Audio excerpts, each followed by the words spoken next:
На прошлой неделе в Санкт-Петербурге прошел международный экономический форум, который запомнился своей бессмысленностью и дороговизной цен на участие и в буфете самого форума. Пакет стандарт стоил около 200 тысяч лей на наши деньги, а пакет премиум стоил 900 тысяч лей.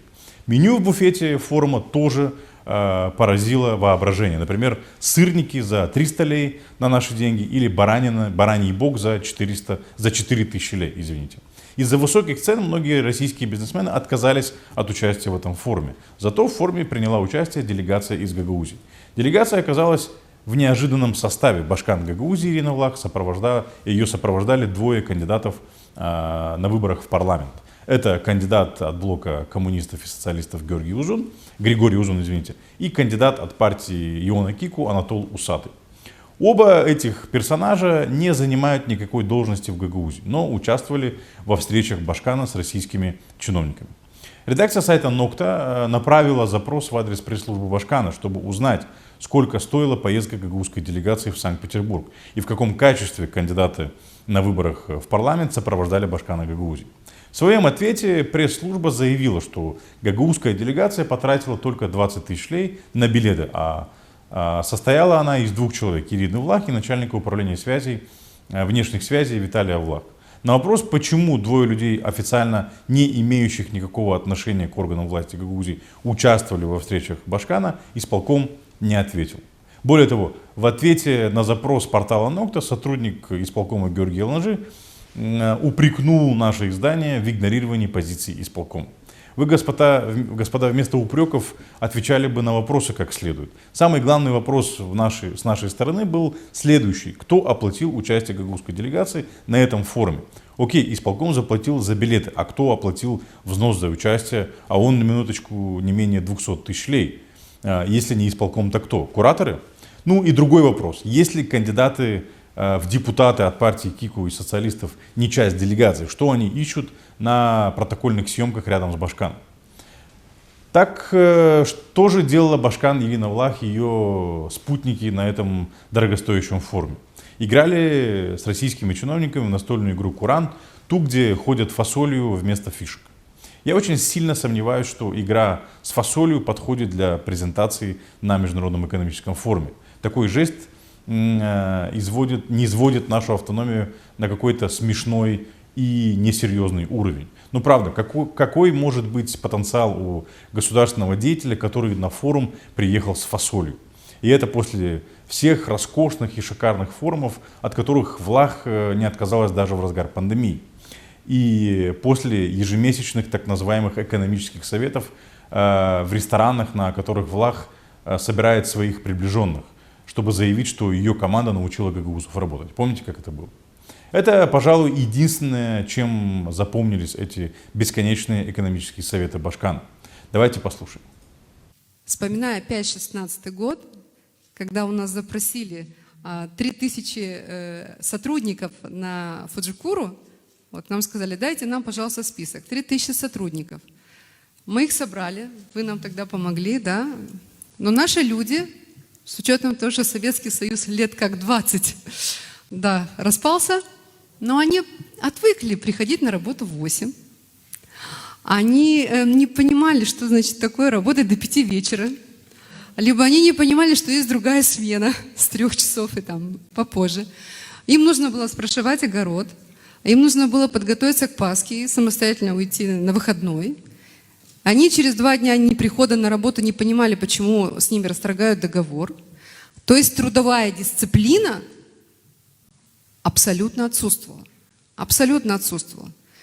Прошло вот 3-4 года, и я хочу вам сказать, что мы научили людей, наших жителей, они вернулись. У нас очень дисциплинированные люди, очень дисциплинированные. Просто нужно было дать их вернуть условия, дать им возможности.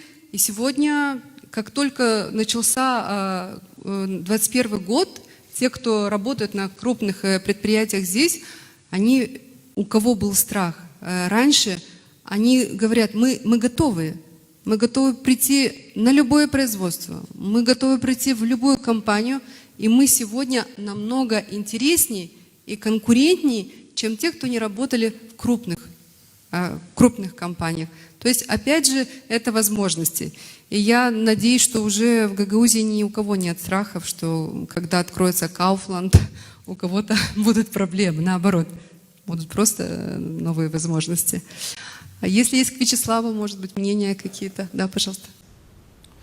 На этих же собраниях Влах любит рассуждать про индустриализацию. Ее заявления о курсе на индустриализацию, уже стали предметом для шуток в Гагаузии. Мы, извините, туалеты нормально построить не можем, а они о индустриализации говорят. Да, и о какой вообще индустриализации можно говорить в маленьком регионе с населением в 150 тысяч человек посреди степи с минимальным количеством водных ресурсов? Вы бы для начала обновили кареты скорой помощи. Посмотрите, на каких машинах возят пациентов в Камрате. Индустриализацией они хотят заняться. Давайте вспомним, как выглядела прачечная в больнице в Камрате. Как люди в больнице укрывались матрасами, потому что больше нечем было укрыться.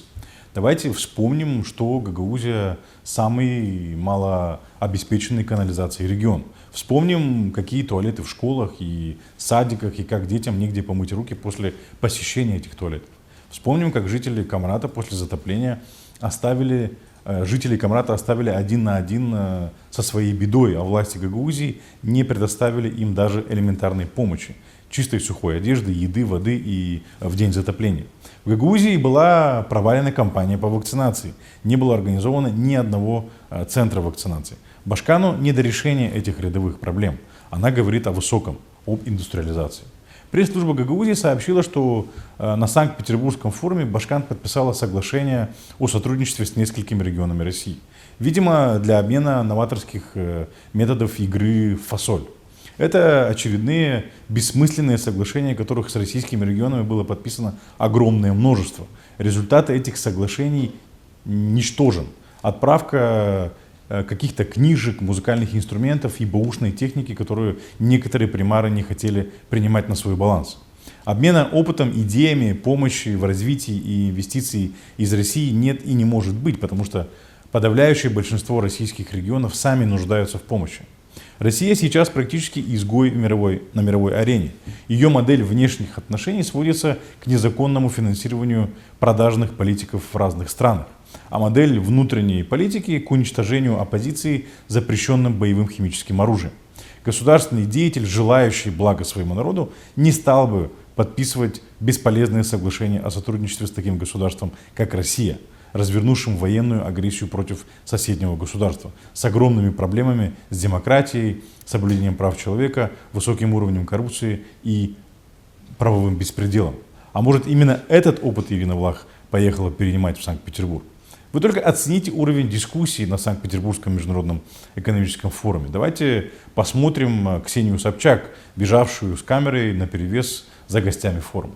Вы точно участница рубрики «Красивая форумчанка». Смотрите, давайте расскажите, у вас вот красивая сумка. Что вы делаете на форуме? Не извините, я так смущаюсь. Что, прям настолько смущаетесь?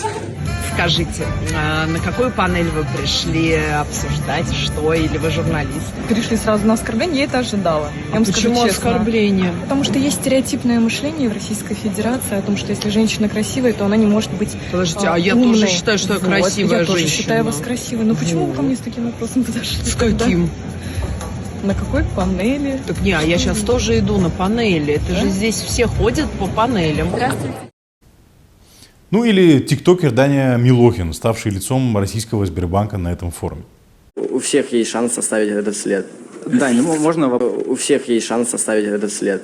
Дань, можно понял вопрос, но я сейчас отвечу, как я понял.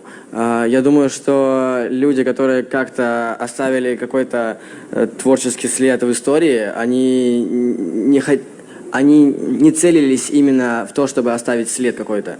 Они делали, считали это интересным, считали это веселым, считали это каким-то, не знаю, может, красивым. Делали, и как-то у них получилось оставить след. То есть, я думаю, у всех есть шанс оставить этот след. Да, можно вопрос от меня, уточняющий. Правильно я понимаю, что клип «Золотая чаша» с твоей точки зрения останется в истории? Я не знаю, я не думаю. В смысле, вообще не думаю. Это заметно. Уровень дискуссии на Петербургском экономическом форуме такой же бессмысленный, как и демонстрация игры с фасолью. Если вы думаете, что Башкан Гагаузия таким образом троллит участников форума, вы ошибаетесь. Уровень дискурса нынешней гагаузской власти ничем не отличается от уровня дискурса Дани Милохина. Подобный дискурс мы наблюдаем в каждой прямой линии Башкана. Давайте посмотрим. Вы понимаете, Валентина, вы понимаете, уважаемые жители, что Республика Молдова никогда еще не проходила через такой кризис. У нас нет опыта нашей жизни в пандемической ситуации. Даже в советский период времени у нас не было COVID-19. Теперь самый главный вопрос. Должна ли Гагаузия участвовать на международных форумах? Конечно, должна. Однако представители Гагаузии должны ехать туда с конкретными предложениями для инвесторов, а не с фасолью. А еще надо быть разборчивее в выборе дискуссионных площадок.